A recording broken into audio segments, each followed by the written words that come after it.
In Iran, we do have these groups of crazy people who act very much like, I mean, they are basically our version of the woke left in, Western countries. So, for example, how in United States, Canada, and Europe, there are certain people who would just consider you to be a fascist simply for being white, right? So we have some people like that in Iran who would consider you to be a fascist for simply being Persian, right? They are very tiny minority, but they're very aggressive and they're very, very loud. Okay. And people treat them like retards because they are, but also because we don't even know who they're talking about. Because with white people, there's something to point at. With Persian, we don't have a Persian tribe in Iran, right? It's basically we have these ethnic groups that are Kurd, Gilaki, Azeri, and then there are people who don't belong to any of these minority groups, but they don't go around and consider themselves to be part of the Persian ethnic group. They just feel like they're Iranian and don't belong to any of these ethnic groups. We have the Iranian identity. So we don't even know what they're pointing at. And they keep acting like the non-Persians of Iran have been oppressed by Persians for forever. But actually, if you look at Iran's history, we haven't had any Persian ruling over Iran for many, many, many years. Like if you look at all our kings in our history, going back for many hundreds and hundreds of years, they were none of them were Persian. So, if anything, it's the opposite. All our kings have been non-Persian, and even Pahlavi is not 100% Persian. But so Persian fascism. I mean, like what? Whenever somebody says that to you, asks them. By the way, Sabina, can you close your mic? And what does Princess of Pahlavi have to do for him to signal to you that there is no Persian supremacy as part of his agenda? Like, what does he need to do? Because everything he can do, he has done to signal that. Like, what would just ask him what would satisfy you? Because there's literally nothing that satisfied him. These types of people, they're just anti-Pahlavi, and it doesn't matter what they do. They might refer to his father, Muhammad Reza Shah, and saying he was suppressing Kurdish groups, which is and because like father like son, and he's going to follow the way of his father. They will say an apple don't wouldn't doesn't fall too far from the tree, stuff like that. But his father was not suppressing Kurdish groups. His father was suppressing separatists. These were he was attacking, like these are people who were trying to, take parts of Iran, and basically they were attacking the country. They were basically enemies of Iran. And in fact, if anything, Reza Shah and Muhammad Reza Shah, I think they would point to Reza Shah more than even Muhammad Reza Shah, his grandfather. But both of them, they actually saved the Kurdish people of Iran. Because if any of these separatist groups were successful, we would have years, decades of infighting and bloodbath between the Kurds themselves, and also between the Kurdish people and Turkish people. Separatist groups won't tell you is that there's a huge overlap between the territories that the Kurdish separatist groups consider to be part of a free Kurdistan, and the parts of the Iran that the Turkish separatist groups consider that it should be separated from Iran as part of their independence movement. So even if they were successful, we would have Turks and Kurds fighting each other, and even without the Turks fighting the Kurds, we would have the Kurds fighting each other, because for the past 47 years, these people haven't been able to even come up with a single group that represents them, even though there's such a small percentage of Kurds, because the vast majority of Kurds are Iranian Kurds, are patriotic, pro Pahlavi, and pro preserving the border integrity of Iran. Even though there's such a small minority of Kurds, they have so many different parties. Like they are so like there is a gazillion different groups that kill each other. Like even before the Islamic Republic falls, these Kurdish separatist groups have killed more Kurds than they have killed anyone else. Like that's what's on their record. They have actually killed more of their own people than they have killed people from the Islamic Republic. And these are the people that you're referring to. So it's basically the same. What you're listening to is the same as somebody in America looks at a white person and considers them to be inherently fascist because they're white. That's the same type of people and that we have in Iran. Hopefully less though. Does that answer your question? Yes, thank you. And I also, I guess, just had a quick question. Like, what is the title of like Muhammad Reza Pahlavi in the 50s was given the title like Light of the Aryans? Like, what does that actually mean? Yes, Arya Mehr. Arya Mehr means the light of Aryans. Okay, so Aryan is basically the Iranian people. Aryan just means the Iranian people. Iran. The word Iran means the land of Aryans. My name Armin means the guardian of the Aryan land. And that word Aryan triggers a lot of Westerners because they think of Nazis when they hear Aryan, which is which doesn't make any sense because just because some Westerners took that word and turned it into something fascistic and racist, that doesn't mean that it means this. It actually meant that among us Iranians, right? The word Aryan just refers to a set of culture and language groups, and basically what it actually means that noble people, right? So it's basically is pointing to certain values, to a set of culture, to a set of languages, and it has nothing to do with blood or like ethnicity or racism. And the way I try to explain it to people is basically the same as the swastika, right? So swastika came from East Asian religions like Buddhism, and over there it doesn't stand for anything evil. I mean, I know they reversed it, like it was clockwise and they changed it to counterclockwise, so they changed it. They had a mirror image of that, but originally the swastika wasn't supposed to represent anything evil, so they took it from there and they turned it into something that represents something evil. And they did the same thing with the word Aryan. By the way, the Nazis were actually not actually Aryans, right? So, but yeah, they called themselves Aryans because they just liked it. They just go. The Nazis just went around the world and were like, "Ooh, that's cool," and they just were like, "We're going to refer to ourselves at that, and we're going to use that logo, and we're just going to use this." So Aryan doesn't mean anything evil. Aryan just means the Iranian people. I mean, that's why they sound so many similar, right? The Iranian people are Aryan. Does that make sense? So it's the light of the Iranian people. Yeah, yes, I thank you. And Javid Shah. And I'm Okay. Israel Chai. Yeah. Thank you. You never leave us out, Armin. We appreciate it. Um, Thank you. I I am next on the list, but it's just because I wanted to make sure that yesterday, after I was gone, were you able to get to the question about the bombing in a certain area of Tehran that was posed yesterday? So Patipto responded to me. Let me see. Oh, he said, I have to search about this matter. I'll let you know. And then I see right now that he got a little some voice messages, and then I haven't been able to listen to them right now because there's. Let me see if they are. Hold on. Okay, so he says by Kamrania, do you mean Kamrania of Tehran? Yes, that was the distinction. Yeah. Let me.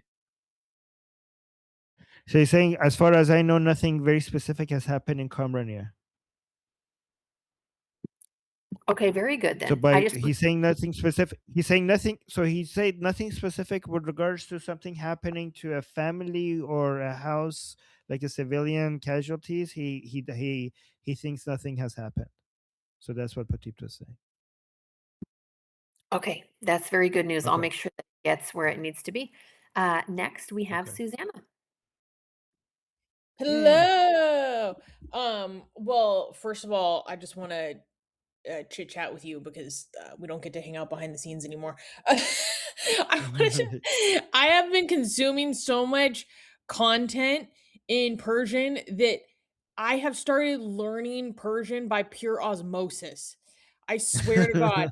Yesterday, I saw a video of this Afghan guy, and was shocked at how much I could understand without even like meaning to. He was like he was talking and he was explaining like, "I'm Pashtun, I am 100% Pashtun, my mom is Pashtun, my dad is Pashtun, but I'm with the Iranian people, like, I'm not Tajik, I'm Pashtun," like, and he was explaining why he's, like, he's standing in solidarity with the Iranians, and he goes to all the demonstrations in Canada, and why the Shah is important, why they need this to fight the Taliban, and his feelings about the Taliban and all this stuff, and I was like, "What the fuck? I'm understanding him right now. What is happening?" I had a dream the other night in Persian. Like, it wasn't real Persian, but it was Persian. You know what I mean? Like, it was not I'm like, "What is happening to my brain right now?" So, I just thought that was funny. What I have been thinking about is, like, I've just been thinking about how we just really need to stay resolute. Like the whole news, whatever, personally, I think it's a misdirect with the whole Kurdish separatist thing. I think was like an in real life demonstration of I don't know how easily people can be divided and scared off and worried. Like I had so many friends messaging me like, "Oh, what are we gonna do? This is really scary. Is the CIA making the same mistakes? Blah blah blah." And I was like, and also contacted me like, "Look at what these regime accounts are saying. Look at what they're pushing. Look at what this bitch is saying. These leftists, blah blah blah." And I told them I was like, "Don't pay attention to any of that. Don't focus on any of that. Like they want to keep you distracted. They want to keep you fearful. They want to keep you uncertain instead of focusing on the fact that we're winning." They want you to be thinking about this other stuff. They don't want you to be thinking about the fact that we're winning. That everyone who planned, murdered, supported, executed is getting their day. So I don't know, this might sound cringe or whatever, but I made like a little wartime playlist for myself to just keep myself like resolute. Like we need to keep our head on straight. It's so important. I feel like in this group after you left Armin, like we had this whole conversation about the Kurds and I was like watching in real time like the division and the misdirection happening. And I was like, we need to really keep our head on straight. Like, don't pay attention. Like, the news outlets that first reported this stuff and started pushing this news the most. Like, it was all the news outlets that I'm suspicious of. Like, we need to be really, really careful about the information that we're intaking. And also, I saw this video today like literally filmed today of these guys watching these strikes come down somewhere near Mount Damavand. And as they're filming it, they're going, "Oh my God, I've only seen this stuff in Call of Duty. Oh my God." And like the sound of excitement in their voice, it's so crazy. So yeah, I don't know. That's just what I've been thinking about. So let me actually share the video that you sent me about this. So Susie sent me this Oh, this is video. a This different is Afghan a guy than the one that I I understood, know. but this is cool. Actually, speaking of the person that before I share that, it's very interesting to me that he was telling you that he's Pashtun and not Tajik. Why was he trying to make sure that he says that? Because let me see if because I don't know this is true or not because I'm not going to claim like I have a good understanding of Afghan political atmosphere, but my guess would be because it's expected for the Tajiks to be on our side, right? It is expected from the Tajik community for both Tajikistan and in Afghanistan. They're very much, these are Shahnameh people. Okay. So these are Shahnameh people. So that would be normal. So the fact that he wanted to say, I'm Pashtun and I support you, it was like, guys, look, I'm Pashtun. I'm not even Tajik and I support you. Do you think Yeah, I that think is so the, because like the yeah? Tajiks are in Iranic Okay. people, so that's just assumed. Yes. But there's an affiliation there. So he was speaking in Dari, and he's like, "I'm not even Tajik. I'm Pashto, and I'm with you." Like, and he was emphasizing Right. that. Yeah. Okay. So let's look at this guy. Is this English? I forgot. ایران آزاد شی Oh no, it's not English. Read the subtitles, guys. ایران آزاد شی کابل که به طالبان برباد شی. فهمیدین چی گفتم؟ اگر تهران آزاد شود طالب ها در کابل برباد شود. و شعار آخری مایست تا که طالب و آخوند و مسجد و اسلام کفن نشود کابل و تهران وطن نشود. ترڅو چې طالب و Look, he has the pictures of the fallen Iranians, and he's saying until the mosque and Islam and the mullahs and the Taliban don't fall, our countries will not become proper countries. So he's anti-Islam as well, and he has the pictures of the fallen Iranians in the back. طالب و آخوند ترڅو چې طالب و آخوند و جماعت و اسلام خخ نشي د کابل و تهران سوځونې د انسان سوځونې تنور به یخ نشي. ما گفتیم تا زمانی که آخوند و ملا و مسجد و اسلام گور نشود تهران و کابل از آتش تنور اسلام نجات نخواهد یافت. Wow. He's very anti-Islamic as well. The oven of Islam. He's basically saying until we bury the mullahs and the Talib and get rid of Islam, then until we do that, our countries will not be freed from the oven of Islam. I do have another thing that Susie you mentioned that I want to see, because I want to share this with you and see how you think. Like, I want to strategize with you. Okay, so this is Reuters. This just came out. Okay, this is very new, and you know the news that we heard yesterday regarding the Kurdish, Iraqi Kurdish armed Kurdish groups from Iraq wanting to come to Iran. That was fake news. However, it triggered people asking this question from Trump, and now it has led to this, right? So if you come, this is a Reuters article. Let me come to the Kurdish part here. When asked if the U.S. would provide or had offered air cover for Iranian Kurdish forces who are considering an intervention in Western Iran, Trump responded, "I can't tell you that," but added that the objective for the Kurds would be to win. Trump added. And then the rest is just a commentary of Reuters. So, what are your thoughts on this, and how do you think we need to navigate this? Well, I mean, that statement is like so vague. Like, which Kurds? Mm. Who? Who? What do you mean to win? Like, that's I don't know. That could mean anyone. To him, I mean, I can imagine that in a Trump voice, and he's just like speaking about whoever. He's like, yeah, if they want to fight them, I hope they win. Like, it's way too diffuse to be able to I wouldn't draw anything conclusive for it. Like, it's just like off the cuff, like, yeah, if they want to fight them, I hope they win. Like, meaning like kill our enemies, whatever, what have you. Like, it, I don't see this as anything meaningful.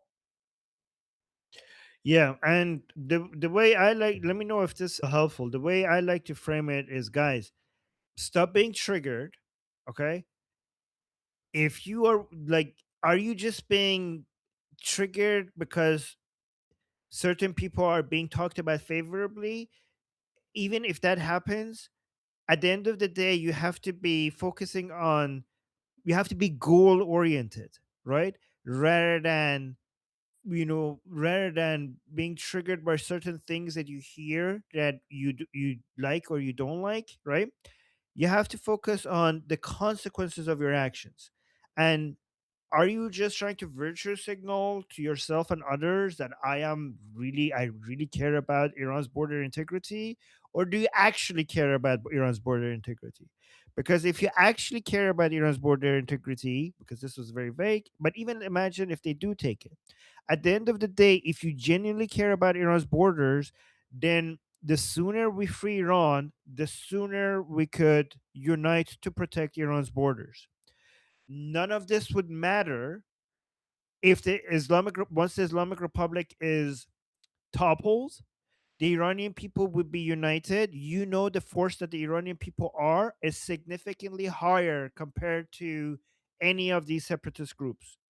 Once we are free, all of the oil and gas money that was being spent on attacking Israel will now be spent on building our army. And I know that millions of Iranian people will be dying to join an army that will be protecting Iran's borders if Iran's borders are being threatened.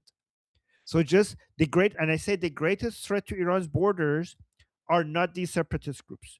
The greatest threat to Iran's borders is the Islamic Republic, because it's with the Islamic Republic that we have become poor, that our army has become weak, and and the only forces that we have in our army is being spent on trying to destroy Israel rather than protecting our borders.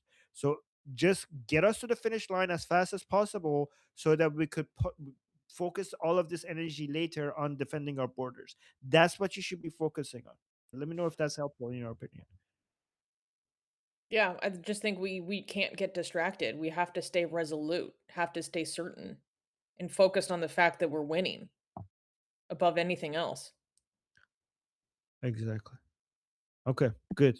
I just wanted to check Mr. your Jeffrey, sir, I saw your hand up. Why don't you go ahead? Thank you. Sorry, I had to get my mic fixed. There was something weird going on there. Armin's not wrong, and Suzanne is neither one of you. You both bring up really good points. You have to pay attention to things going on to be sure. That said, you can't let it distract or paralyze you from acting in support of the near term goal, which is to ensure that Iranians realize their freedom from the Mullah regime that's illegally occupied Iran since 1979 and do it the least amount of time and blood and sacrifice possible. That being said, the attention that some are applying to issues regarding the attention or concern that some are voicing regarding Kurdish elements within the Kurdish diaspora probably centers in part within the idea that external meddlers might use intra-diaspora violence to try and destabilize the immediate transition, post-Mullah transitionary period of Iran. And so that's something to keep in mind. I'm just saying, you're right, you should always keep that in mind. Better for you to be prepared for something and it not happen than it to happen and you not be prepared for it. So, that being said, to Armin's point, you still have to focus on the near term goal, which is to ensure the mullahs are eliminated and that Iran is now liberated from the mullah regime. So, it's good things to keep in mind, particularly within the context that I'm, outlining, especially with things like the MEK and all the rest of it, or border integrity, post. I'm just saying you still have to focus on the near term. Well put, Armin. Thank you. Later down the list, just a few, we do have a question on this topic. Do you mind if I ask it now since we're already here? Yes. Yeah, I Beautiful. don't mind.